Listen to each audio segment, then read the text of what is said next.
செங்கல்பட்டு மாவட்டம் சிங்கப்பெருமாள் கோவில் அடுத்த கருநிலம் பகுதியில் திடீரென பெய்த மழையால் நேரடி நெல் கொள்முதல் நிலையத்தில் வைக்கப்பட்டிருந்த சுமார் 150க்கும் மேற்பட்ட நெல் மூட்டைகள் மழையில் நனைந்து வீணாகின.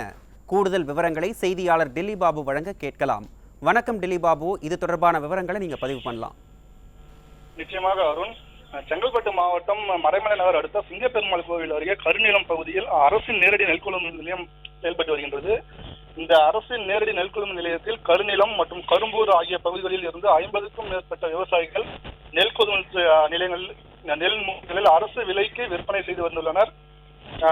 அரசின் நேரடி நெல் கொள்முதல் நிலையத்தில் பெறப்படும் மூட்டைகளை பாதுகாப்பாக வைத்துக் கொள்வது அரசு மற்றும் நுகர்பொருள் வாணிப கழகத்தின் பொறுப்பாகும். இந்த நிலையில் கடந்த 2 நாட்களாக செங்கல்பட்டு மாவட்டத்தில் பல்வேறு இடங்களில் கோடை மழையானது பெய்து வருகின்றன.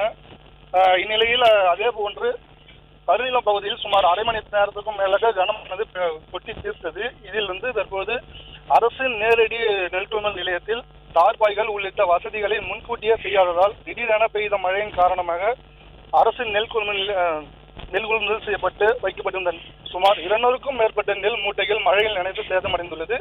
இதன் காரணமாக அரசுக்கு வருவாய் இழப்பு மற்றும் உணவுப் பொருட்களும் வீணாக சூழல் ஏற்பட்டுள்ளது. மாவட்ட நிர்வாகம் சார்பில் முறையாக திட்டமிடல் இல்லாததால் நெல் மூட்டைகள் வீணாகி வருவதாகவும் இதனால் அரசுக்கு பல லட்சம் ரூபாய் இழப்பீடு ஏற்படும் எனவும் விவசாயிகள் தெரிவித்துள்ளனர். விவரங்களுக்கு நன்றி டில்லி பாபு.